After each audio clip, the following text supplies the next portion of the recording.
नमस्कार मंडळी, आज आपण सार्थ श्रीमत दासबोध दशक 14वे त्यातील समास 8वा ज्याचे की शीर्षक आहे अखंड ध्यान निरूपण याचे वाचन करणार आहोत। चला तर मग संकीर्तनाने सुरुवात करूया। जय जय राम कृष्ण हरी, जय जय राम कृष्ण हरी, जय जय राम कृष्ण हरी, जय जय राम कृष्ण हरी, जय जय राम कृष्ण हरी, जय जय राम कृष्ण हरी, जय जय राम कृष्ण हरी, जय जय राम कृष्ण हरी, जय जय राम कृष्ण हरी, जय जय राम कृष्ण हरी, जय जय राम कृष्ण हरी, जय जय राम कृष्ण हरी, जय जय राम कृष्ण हरी। जय योगेश्वर श्री कृष्ण की जय हो। जय श्री राम, जय श्री राम, जय श्री राम। जय जय रघुवीर समर्थ। चला तर मग सुरुवात करूया। सार्थ श्रीमद दासबोध दशक 14वे समास 8वा अखंड ध्यान निरूपण। जो माणूस पैसा पुष्कळ मिळवतो आणि पुष्कळ प्रकारची शरीर सुखे भोगतो तो भाग्यवान असे आपण समजतो। संतांची आणि श्री समर्थांची भाग्यवान पुरुषाची व्याख्या निराळी आहे। ज्याच्या अंतःकरणात भगवंताला स्थान तोच खरा भाग्यवान अशी श्री समर्थांची भाग्य पुरुषाची कल्पना आहे। त्यांचे म्हणणे असे की भगवंत शुद्ध जाणीव स्वरूप आहे। जगातील यच्च यावत प्राण्यांच्या अंतर्यामी तो वावरतो। जो शुद्ध जाणीवेला वश करून घेतो त्यास सगळे प्राणी आपोआप वश होतात। सर्व प्राणी वश झाले की माणसाला काहीही कमी पडत नाही। हेच भाग्यवंताचे लक्षण होय। माणसामध्ये शुद्ध जाणीव म्हणजे त्याच्या हृदयात वास करणारे आत्मस्वरूप समजावे। त्याचे ज्ञान करून घेण्यास त्याचे अखंड ध्यान करावे। अखंड ध्यान लागण्यास त्याचे अखंड स्मरण करावे। याखेरीज अन्य उपाय नाही। माणसे मानस पूजा करतात, त्यामध्ये उपासना मूर्तींचे ध्यान करतात, पण अशा ध्यानात ध्यान करणारा मी आणि ज्याचे ध्यान करायचे तो वेगळेपणाने उरतात। त्यामुळे पुष्कळ साधन करून देखील अशी माणसे स्वरूपापर्यंत पोहोचू शकत नाहीत। वास्तविक आपण आपल्या स्वरूपाशी अनन्यच आहोत, परंतु भ्रमाने आपण स्वतःला वेगळेपणाने पाहतो। ती अनन्यता साधली की खऱ्या देवाचे दर्शन घडते। चला तर मग आता ओवी वाचनाला सुरुवात करूया। सार्थ श्रीमद दासबोध दशक 14वे समास 8वा अखंड ध्यान निरूपण। श्रीराम समर्थ। जय जय रघुवीर समर्थ। बरे ऐसा प्रसंग झाला, झाला तो होऊन गेला, आता तरी ब्राह्मणी आपणाला शहाणे करावे। कठीण प्रसंग आला आहे खरा, त्यास उपाय असा की भगवंताला ओळखून अनन्यतेने भजावे। भाग्यवान बनण्याचा उपाय हाच आहे।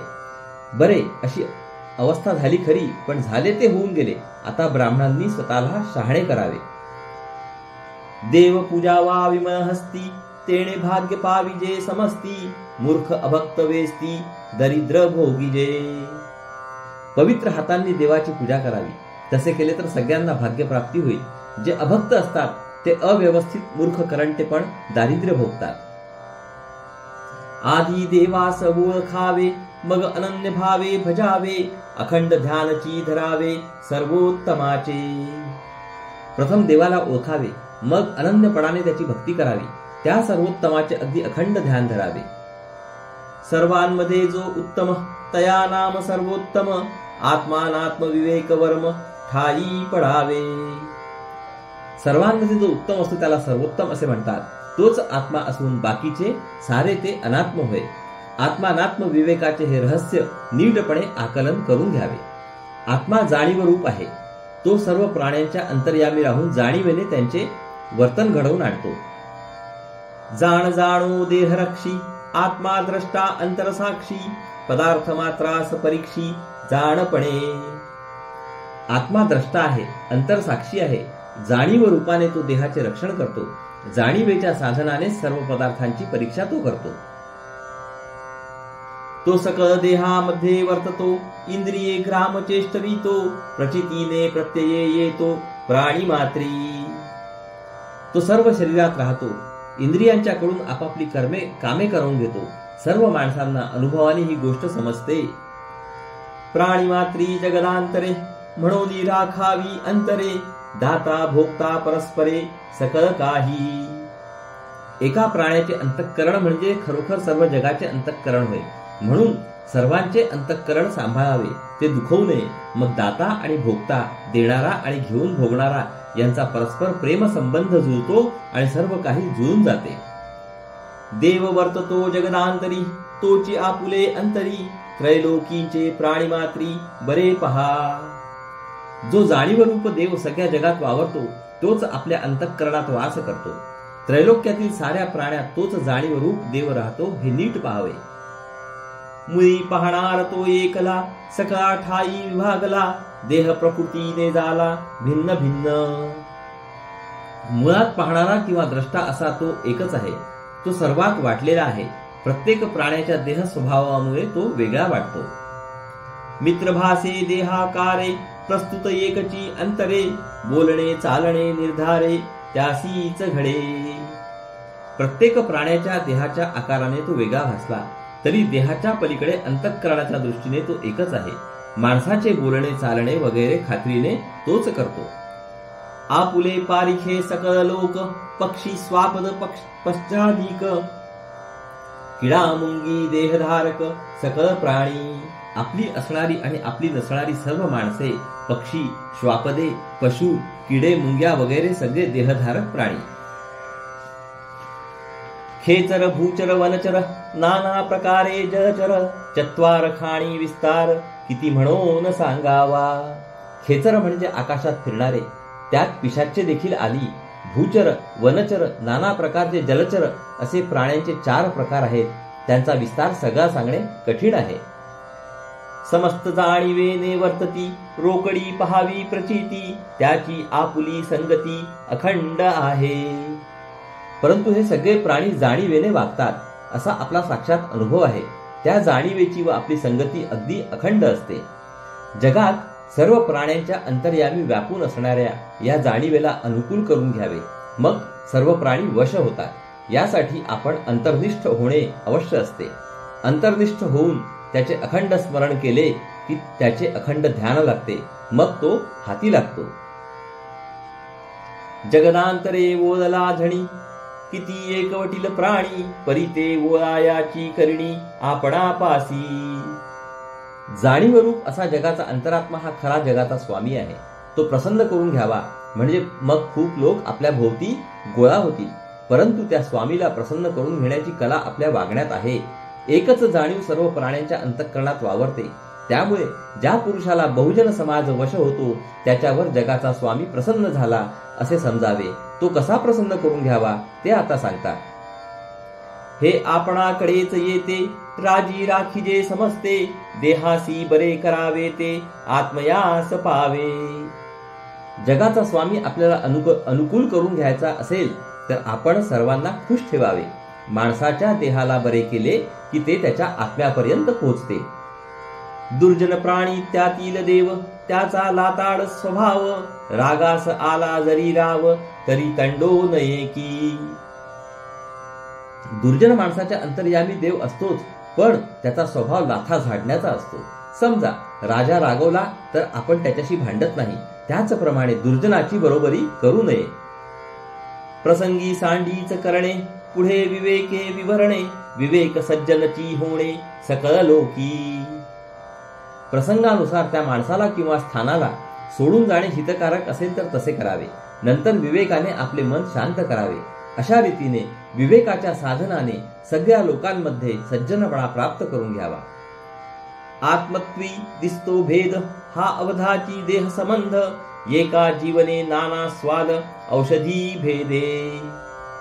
आत्मा खरा एकच एक असताना त्याच्या ठिकाणी जो भेद दिसतो तो देहांच्यामुळे दिसतो. पाणी एकच आहे, परंतु वनस्पतीच्या भेदाने त्यात निरनिराळे स्वाद उत्पन्न होतात. आत्म्याचे तसेच आहे.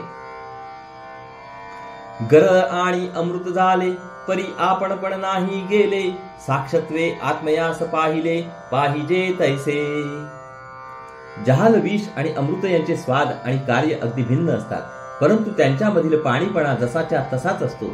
त्याचप्रमाणे सर्व प्राण्यात स्वरूपाने तसाच राहणाऱ्या आत्म्याला साक्षीपणाने पाहिले पाहिजे. अंतरनिष्ठ जो पुरुष तो अंतरनिष्ठेने विशेष, जगामध्ये जो जगदीश तो तयास ओळखे. जो अंतर्निष्ठ पुरुष असतो त्याची आत्मनिष्ठा विशेष प्रकारची असते. जगामध्ये व्यापून असणाऱ्या जगदीशाला तो ओळखतो. नयनेंची पहावा नयन, मने शोधावे मन, तैसाची हा भगवान सकळा घटी. आपण आपल्या डोळ्यांनीच दुसऱ्याचा डोळा पाहतो, मनानेच मनाचा शोध घेतो. त्याचप्रमाणे स्वतःच्या अंतःकरणात असणाऱ्या अंतरात्म्याच्या साधनाने सर्व प्राण्यांमध्ये भरलेला भगवंत पाहावा. तेणे विण कार्यभाग आडे, सकळ काही तेणेंची घडे, प्राणी विवेके पवाडे, तेणेंची योगे. त्या अंतरात्म्या वाचून कार्यभाग अडून राहतो. सर्व काही त्याच्या सत्तेने घडते. त्याच्यामुळेच माणूस मोठा विवेक संपन्न बनतो. जागृतीस व्यापार घडतो, संबंध तयासीच पडतो, स्वप्नामध्ये घडे जो तो, येणेंची न्याये.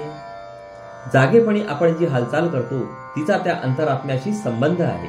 स्वप्नामध्ये जे जे घडते त्याचा संबंध देखील त्याच्याशीच असतो.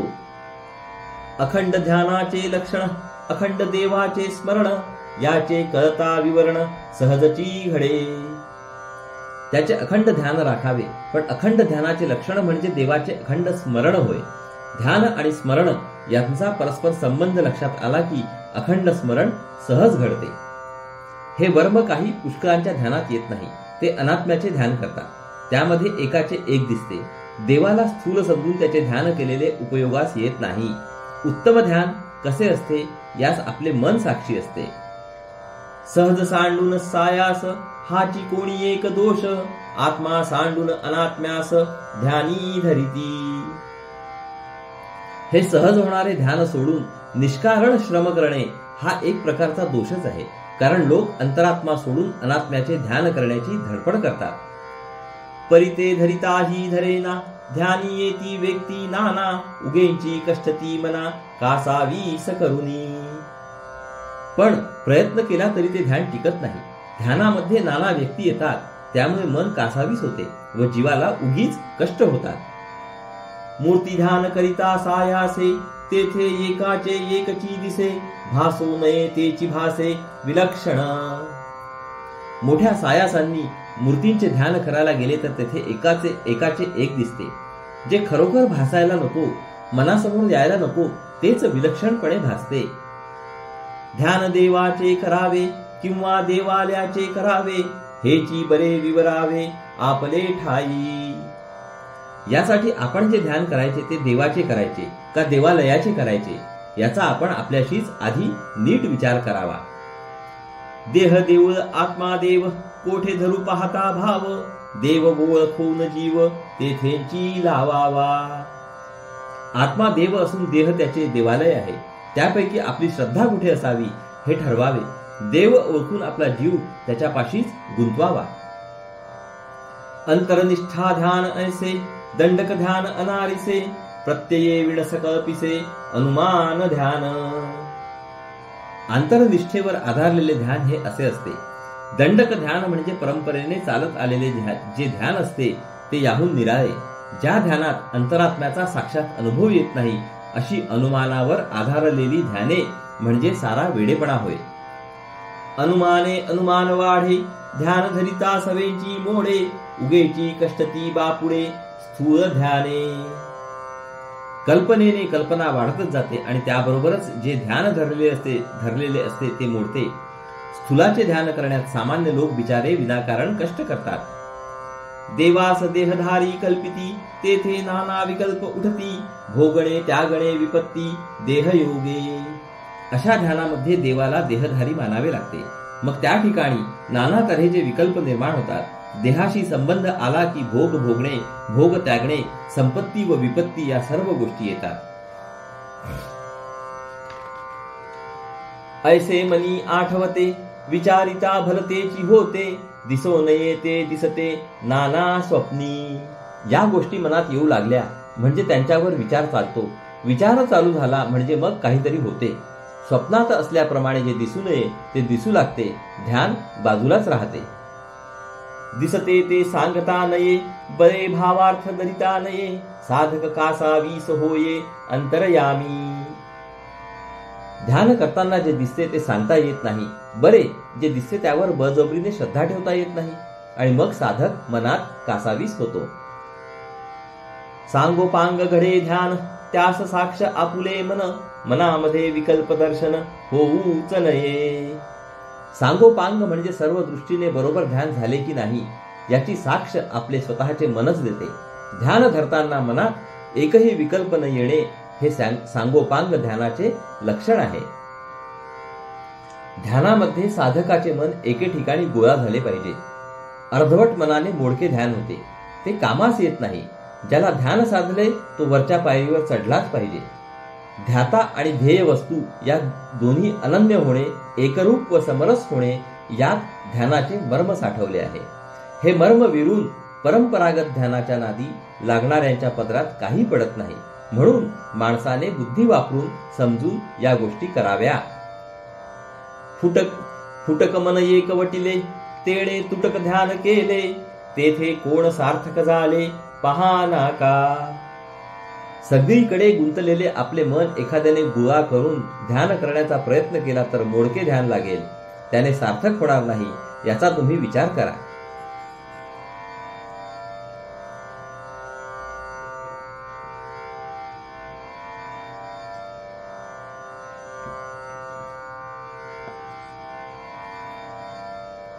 अखंड ध्याने न घडे हित, तरी तो जाणावा पतित, हाची अर्थ सावचित्त बरा पहावा. अखंड ध्यान करून ज्याचे हित होत नाही तो पतित म्हणायला हरकत नाही. पण असे होणे शक्य नाही, ही गोष्ट नीट विचारपूर्वक शोधून पाहावी. ध्यान धरिते ते कोण, ध्यानी आठवते ते कोण, दोन्ही मध्ये अनन्य लक्षण असिले पाहिजे. ध्यान करताना जो ध्यान धरतो तो आणि ज्याचे ध्यान धरले जाते तो अशी दोन अंगे असतात. त्या दोन्हींमध्ये समरसता असणे, त्यांच्यामधील वेगळेपण लोपणे, दोघे अनन्य होणे हे ध्यानाचे प्रधान लक्षण आहे. अनन्य सहजची आहे, साधक शोधून न पाहे, ज्ञानी तो विवरून राहे समाधाने. वास्तविक ध्यान करणारा आणि अंतरात्मा दोघे मुळातच उपजतच अनन्य आहेत. ही गोष्ट साधक शोधून बघत नाही. ज्ञानी पुरुष त्याचा शोध करून अनन्यता अनुभवतो आणि समाधानाने राहतो. ऐसी हे प्रत्ययाची कामे, प्रत्यये विणबाधिजे भ्रमे, लोकदंडक संभ्रमे चालती प्राणी. स्वानुभव घेण्याची पद्धती ही अशी आहे. आत्मप्रत्यय नसेल तर मात्र भ्रमाची बाधा होते. मग माणूस परंपरागत भ्रामक पद्धतीने चालतो. दंडक ध्यानाचे लक्षण, धरून बैसले अवलक्षण, प्रमाण आणि अप्रमाण बाजारी नेणती. परंपरागत पद्धतीने ध्यान धरणे हे ध्यानाचे लक्षण नसून ते ध्यानाचे अवलक्षण आहे. भ्रमात वावरणारे लोक तेच घट्ट धरून बसतात. अगदी सामान्य माणसांना खरे ध्यान कोणते व खोटे ध्यान कोणते ते कळत नाही. मिथ्या समाचार उठविती, वा उग्याच बोंबा घालिती, मनास आणिता अंती आवघेंची मिथ्या. असे लोक खोट्या बातम्या किंवा कल्पना किंवा मते यांचा प्रसार करतात. निष्कारण आरडाओरड करतात. पण त्यांचा मनाने शोध घेतला तर ते सगळे खोटे आहे असे शेवटी कळते. कोणी एक ध्यानस्थ बैसला, कोणी एक शिकवी त्याला, मुकुट काढूनी माळ घाला म्हणजे बरे. एकदा एक माणूस ध्यानास बसला. मुकुटधारी मूर्तीचे ध्यान करू लागला. मूर्तीच्या गळ्यात हार घालायचा हार आखूड झाला. तेव्हा दुसऱ्याने त्याला सुचवले की अरे त्यात काय आहे, मुकुट काढून गळ्यात हार घाल म्हणजे झाले. अशा प्रकारे ध्यान धरणारा आणि त्याला युक्ती सुचवणारा दोघेही भ्रमात वावरतात. मनाचे थे काये दुष्काळ, जे आखुड कल्पिली माळ, सांगते ऐकते केवळ मूर्ख जाणावे. जेथे मनाने नुसती कल्पनाच करायची आहे तेथे कल्पना करायला काही लागत नाही. तरी ध्यान धरणारा उगीच आखुड हाराची खोटी कल्पना करतो. अशा ठिकाणी सांगणारा आणि त्याचे ऐकणारा दोघेही मूर्ख समजावे. प्रत्यक्ष कष्ट न करावे न लगती, दोरे फुले गुंफावी न लगती, कल्पनेची मान थिटी करीती काये निमित्य. मनामध्ये ध्यान करताना प्रत्यक्ष खटपट काहीच करावी लागत नाही. प्रत्यक्ष दोरी घेऊन काही तिच्यात फुले गुंफावी लागत नाहीत. असे असताना कल्पनेने रचलेली माळ आखूड करण्याचे काहीच कारण नसते. बुधी वीण प्राणी सक, ते अवघेची बाष्क, तया मूर्खासी खळखळ कोणे करावी. तात्पर्य, अशी बुद्धिहीन माणसे सगळी मूर्ख असतात. त्या मूर्खांना समजावण्याची खटपट करण्यात अर्थ नसतो. ज्या पुरुषाने जसा परमार्थ केला असेल, जेणे जैसा परमार्थ केला तैसाच पृथ्वीवरी दंडक चालिला. साता पाचाचा बळावला साभिमान. ज्या पुरुषाने जसा परमार्थ केला असेल तशी त्याची परंपरा जगात चालते. त्याला 5-7 अनुयायी मिळतात आणि ते त्याचा अभिमान धरतात. प्रत्यये विण स्वाभिमान रोगी मारिले झाकून. तेथे अवघाची अनुमान ज्ञान कैचे.